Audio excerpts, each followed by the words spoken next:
तुम्हारे bank account में पैसे होने चाहिए, उन्हें भी इस तरह कदम उठाना चाहिए था। अगर मेरे पास पैसे होते तो मैं निश्चित ही तुम्हारी मदद करता। तुम बाजार से दवाई ला सकते थे।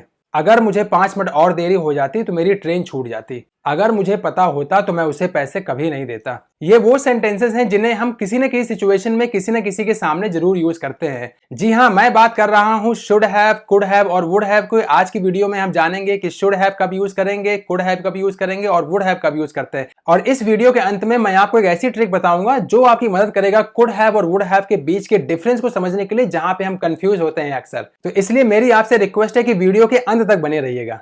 तो चलिए स्टार्ट करते हैं। नमस्कार दोस्तों, मेरा नाम है रंजीत और आप देख रहे हैं सिंपल शिक्षा। अब मैं आपके सामने एक एग्जाम्पल लिख रहा हूं। एग्जाम्पल है I have completed my graduation. इस सेंटेंस का मतलब है कि मैं अपना ग्रेजुएशन कंप्लीट कर चुका हूं। अब इसी सेंटेंस में मैं इन 3 मॉडल वर्ब्स का यूज करूंगा और देखेंगे किस तरीके से इस सेंटेंस की मीनिंग चेंज हो जाती है। आई should have completed my graduation, मुझे अपना ग्रेजुएशन कंप्लीट कर लेना चाहिए था। आई would have completed my graduation, मैं अपना ग्रेजुएशन कंप्लीट कर लेता। I could have completed my graduation, मैं अपना ग्रेजुएशन कंप्लीट कर सकता था। आज की पूरी वीडियो में हम इन्हीं के बारे में चर्चा करेंगे और देखते हैं किन सिचुएशंस में हम वुड हैव, कुड हैव और शुड हैव का यूज करते हैं। तो सबसे पहले स्टार्ट करते हैं शुड हैव से। शुड हैव का प्रयोग हम 2 सिचुएशन में करते हैं। पहली सिचुएशन, जब आपके पास में कोई चीज होनी चाहिए और आपके पास में है नहीं। फॉर एग्जाम्पल, हमारे पास रहने के लिए घर होना चाहिए। We should have a house to live. तुम्हारे पास अपने बैंक अकाउंट में पैसे होने चाहिए। You should have money in your bank account. बच्चों के पास पढ़ने के लिए किताबें होनी चाहिए। Kids should have books to study या kids should have books to read. उन्हें स्कूल छोड़ने के लिए मेरे पास एक गाड़ी होनी चाहिए। I should have a vehicle to drop them at school. तो कोई भी ऐसी चीज जो आपके पास में होनी चाहिए और अभी आपके पास में नहीं है, तो उन कंडीशंस में आप यूज करेंगे शुड हैव का। इसके अलावा एक दूसरी सिचुएशन होती है जिसमें आपको कोई काम पास्ट में करना चाहिए था लेकिन किसी कारण से आपने वो काम नहीं किया, तो भी हम उस सिचुएशन में शुड हैव का यूज करते हैं। फॉर एग्जाम्पल, तुम्हें ऐसे आदमियों की मदद करनी चाहिए थी। You should have helped such people. पापा को ऑफिस चले जाना चाहिए था। पापा या फिर father should have gone to office. अध्यापक को बच्चों को गाली देने से रोकना चाहिए था। Teacher should have stopped the children to abuse. यहां पे आपको एक चीज ध्यान रखनी है, शुड हैव के बाद में जो मेन वर्ब आएगी उसमें हमेशा वर्ब की थर्ड फॉर्म ही यूज की जाएगी। फॉर एग्जाम्पल, तुम्हें मुझे फोन कर लेना चाहिए था। You should have called me. आपको मम्मी को बच्चों के लिए कपड़े ले लेना देना चाहिए था। You should have let mom bye clothes for kids. तो अब आपको समझ में आ गया होगा कि अगर कोई चीज आपके पास में होनी चाहिए और अगर आपके पास में नहीं है, उस कंडीशन में आप शुड हैव का यूज करेंगे। या फिर कोई काम जो पास्ट में आपको करना चाहिए था और उस वक्त आपने नहीं किया, तो भी आप शुड हैव का यूज करेंगे। इसी में अगर आपको नेगेटिव सेंटेंस बनाना है तो फिर आप शुड नॉट हैव का यूज करेंगे। शुड नॉट हैव को हम शुडंट हैव भी कहते हैं, तो शुडंट हैव या फिर शुड नॉट हैव यूज कर सकते हैं। अब इसके भी 1-2 एग्जांपल देख लेते हैं। तुम्हारे बैंक अकाउंट में पैसे नहीं होने चाहिए। You shouldn't have money in your bank account. Palak को इस घर को छोड़कर नहीं जाना चाहिए था। पलक shouldn't have left this house। उन्हें इस तरह का कदम नहीं उठाना चाहिए था। They shouldn't have taken such a step। अब देखते हैं would have का यूज। would have का यूज हम तब करते हैं जब पास्ट में कोई आप काम कर लेते लेकिन आपने किसी कारण से वो काम उस वक्त नहीं किया। उस कंडीशन में हम would have का यूज करते हैं। अब इसके भी कुछ एग्जाम्पल चेक कर लेते हैं। अगर मेरे पास पैसे होते तो निश्चित ही मैं तुम्हारी मदद करता। If I had money, I would have definitely helped you।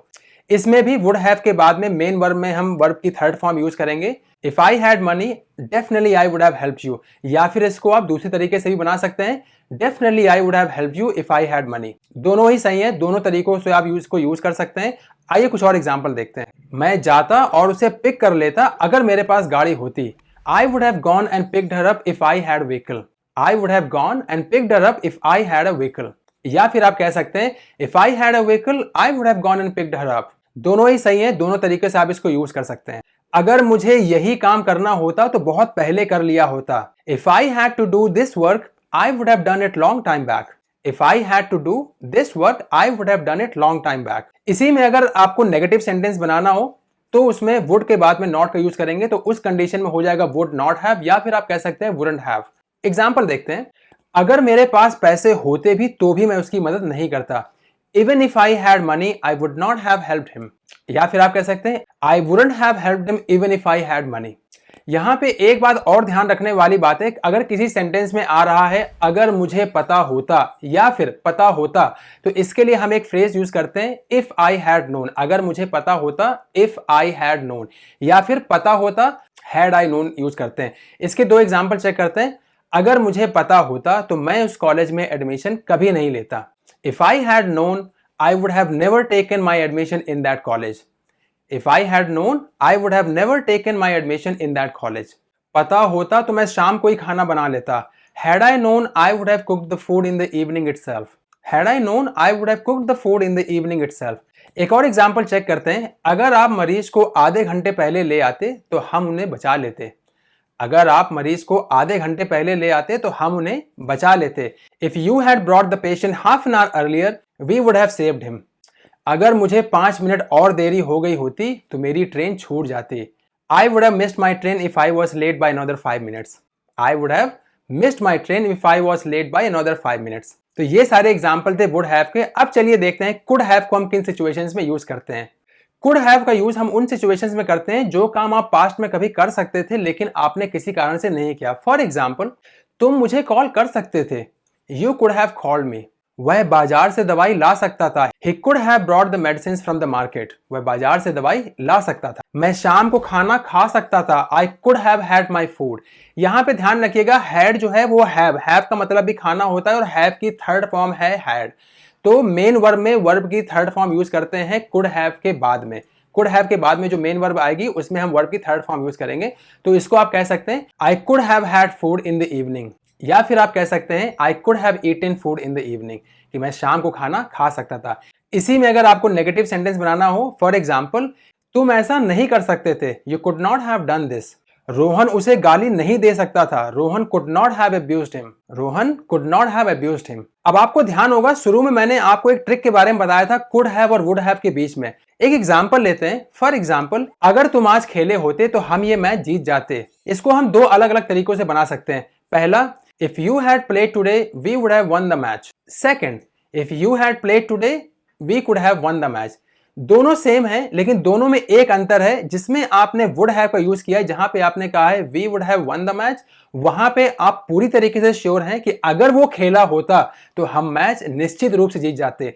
दूसरी वाली कंडीशन में वहां पे पॉसिबिलिटी है कि हम मैच जीत जाते लेकिन आप श्योर नहीं हो, और उस कंडीशन में जहां पे आपको किसी बात की श्योरिटी ना हो तो फिर वहां पे आप वुड हैव की जगह कुड हैव यूज करेंगे। If you had played today we could have won the match, कि अगर तुम आज खेले होते तो हम मैच जीत जाते, लेकिन ये श्योरिटी नहीं है। इसमें आपकी पॉसिबिलिटी आप बता रहे हैं किसी भी आदमी को कि अगर तुम मैच खेले होते तो हम ये मैच जीत जाते। मैंने आपके लिए स्क्रीन पे दो एग्जाम्पल दे रखे हैं, आप मुझे कमेंट में लिख के बताइए कि आप इन्हें किस तरीके से बनाएंगे। मुझे पूरी उम्मीद है आपको इस वीडियो में बहुत सारी जानकारी मिली होगी।